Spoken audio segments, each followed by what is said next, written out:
마태복음 2장 1절에서 12절 우리 한 절씩 교도하도록 하겠습니다.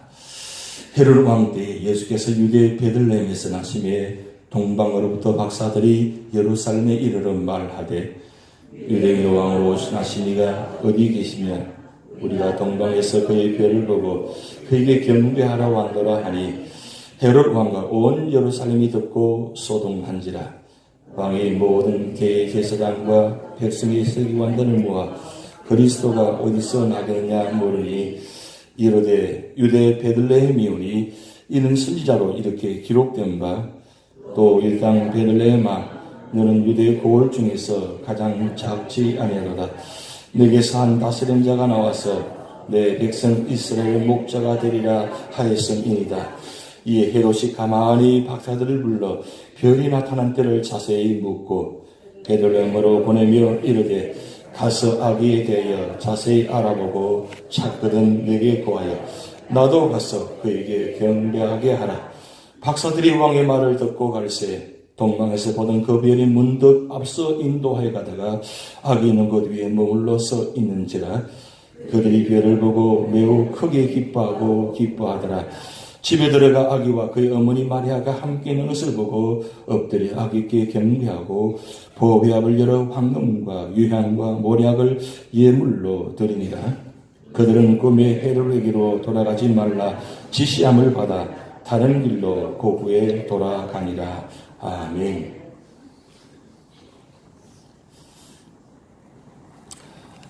프랑스 철학자 사르트르가 이런 유명한 말을 했습니다. 인생은 B와 D 사이의 C이다. 이 말은 태어나서 죽은 가운데 그 사이에 계속적으로 선택하는 것이 우리 인생의 연속이다. 우리는 수많은 선택 앞에 살아가고 있습니다. 그리고 지금까지 수많은 선택을 하며 살아왔습니다.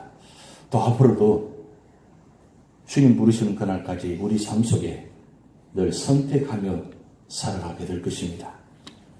그런데 어떻습니까? 지금까지 여러분 삶의 자리에 찾아오시면서 여러분 삶의 자리마다 어떤 선택을 하셨습니까? 저는 이 사르트르가 한 말 B와 D 사이의 초이스다, C이다. 이 말을 저는 이렇게 해석하고 있습니다. 인생은 태어나서 죽기까지 그리스도를 선택해야 된다.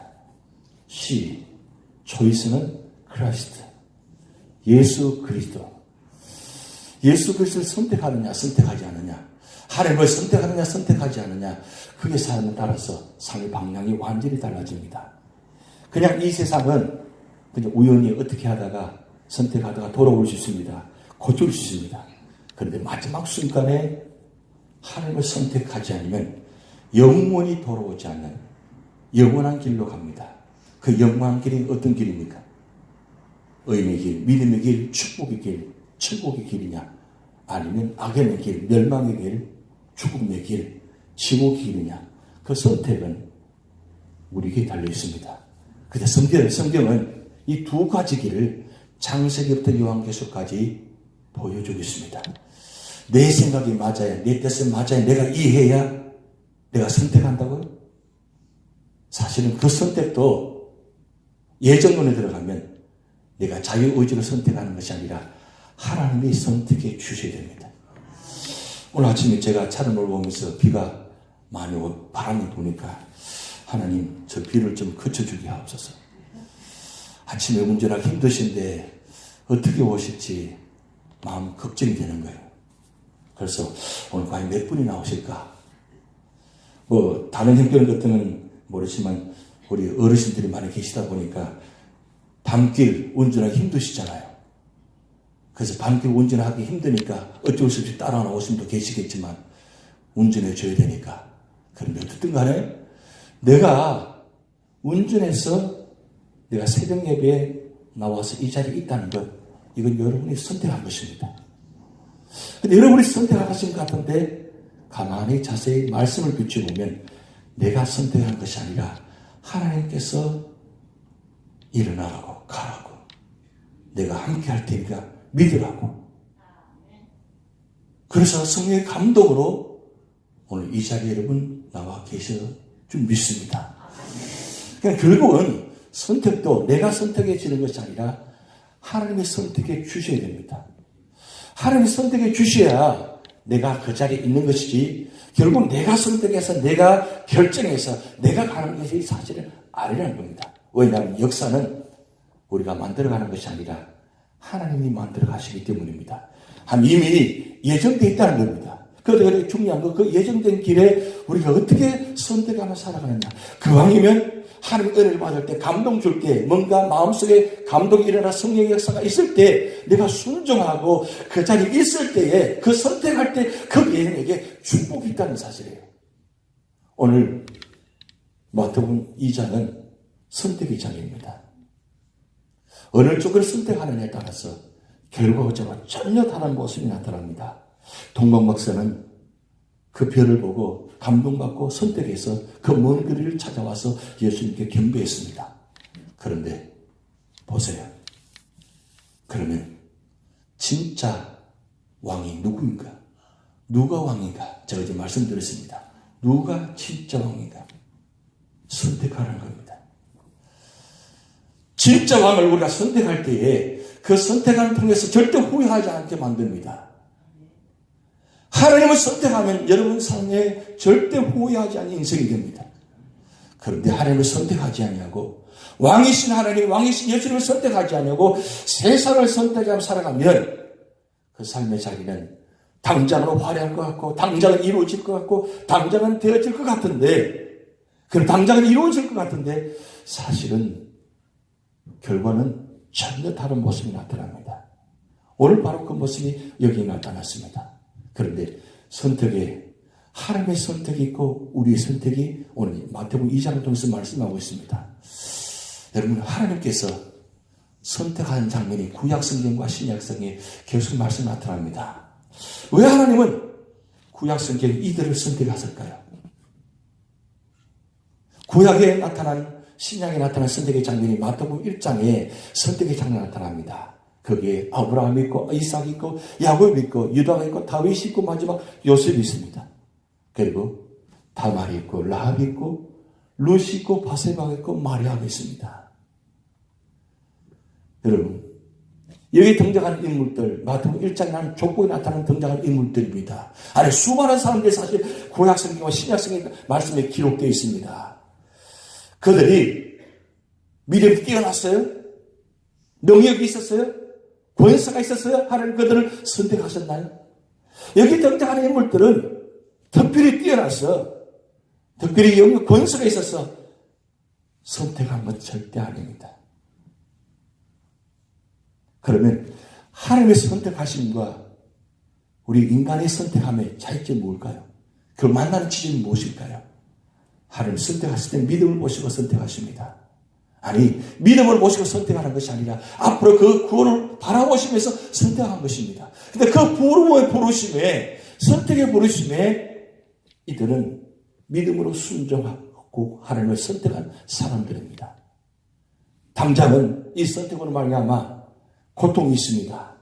아픔이 있습니다. 슬픔이 있습니다. 역경이 있습니다. 고난이 있습니다. 그런데 이들은 그 선택함으로 통해서 고통과 고난 가운데도 끝까지 믿음을 지킨 사람들입니다. 그래서 끝까지 믿음을 선택하였더니 결국 어떻게 됐다고요? 마태복음 1장의 왕의 족보에 올라가는 놀라운 축복을 받았습니다.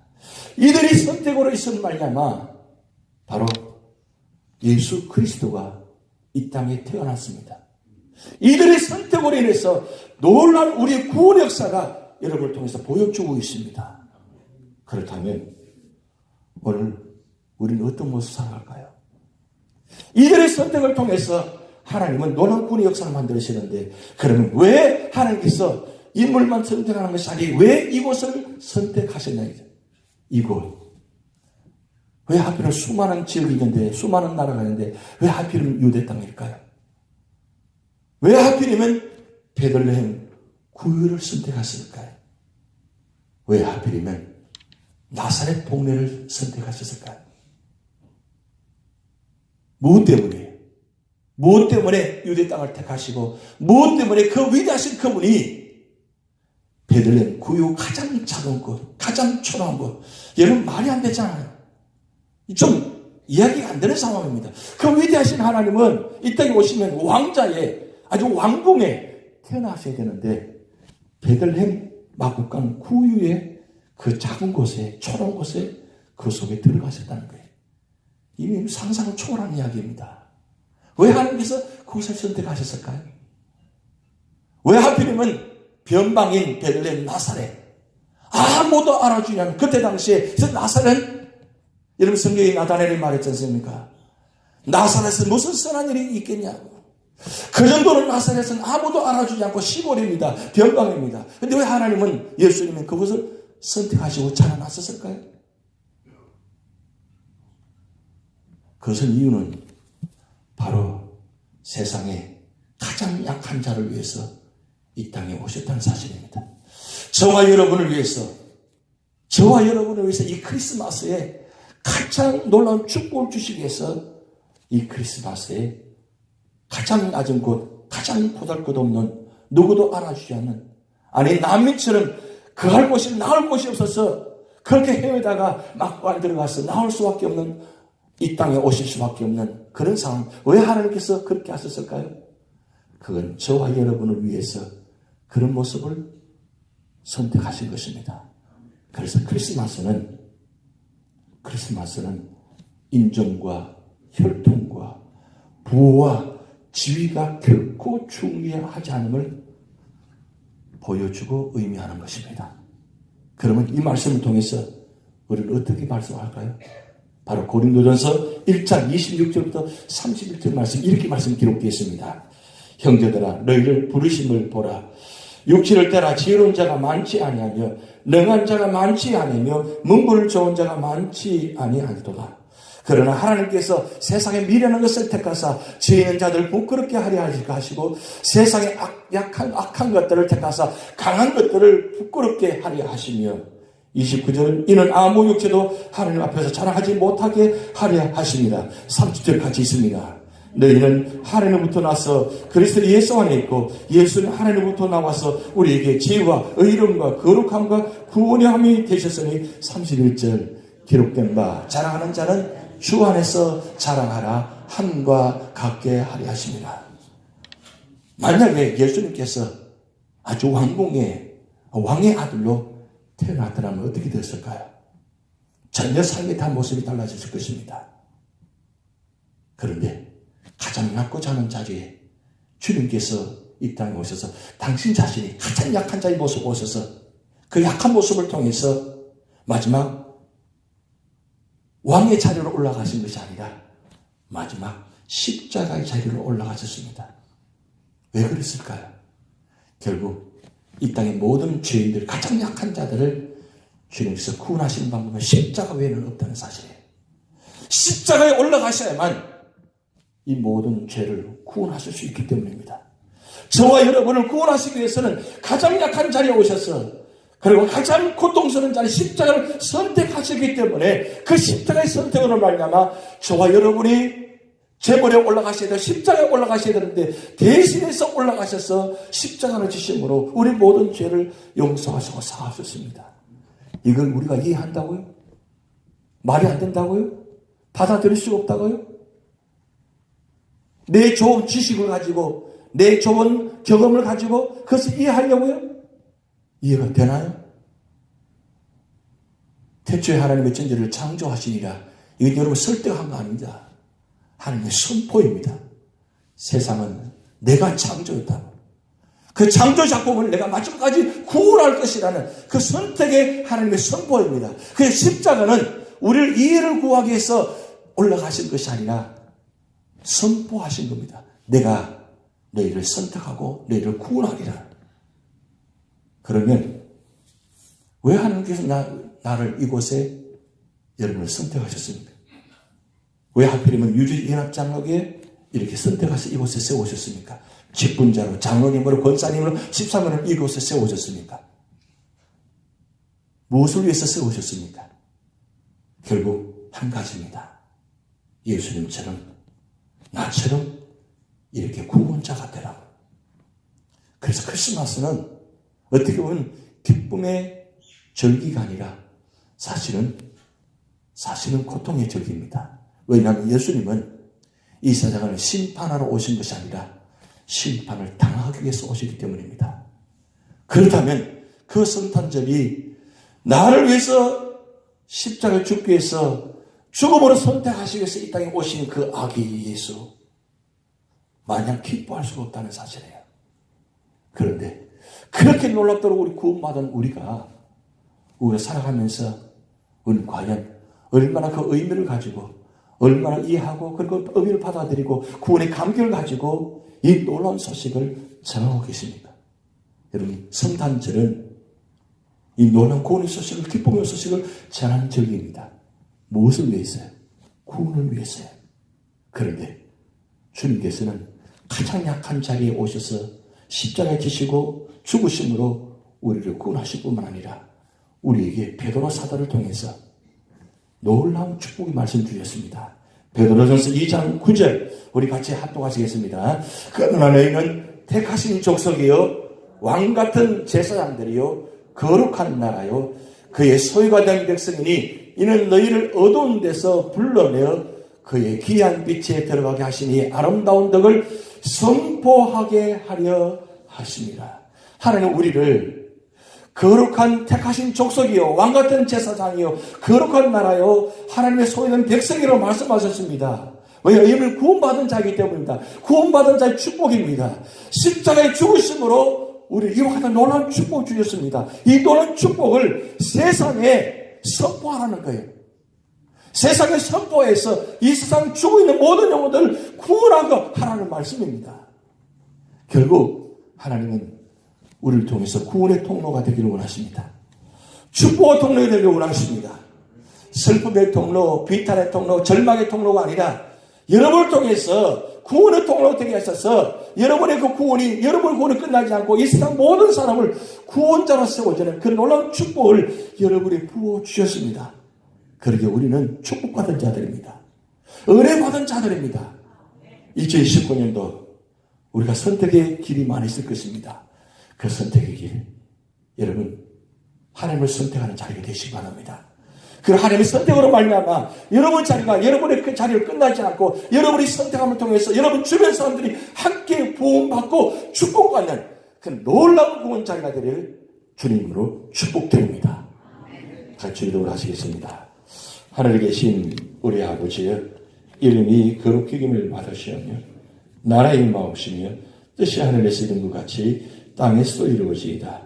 오늘날 우리에게 일용할 양식을 주옵시고 우리가 우리에게 죄지은 자를 사하여 준 것 같이 우리 죄를 사하여 주옵시고 우리를 시험에 들게 하지 마옵시고 다만 악에서 구하옵소서.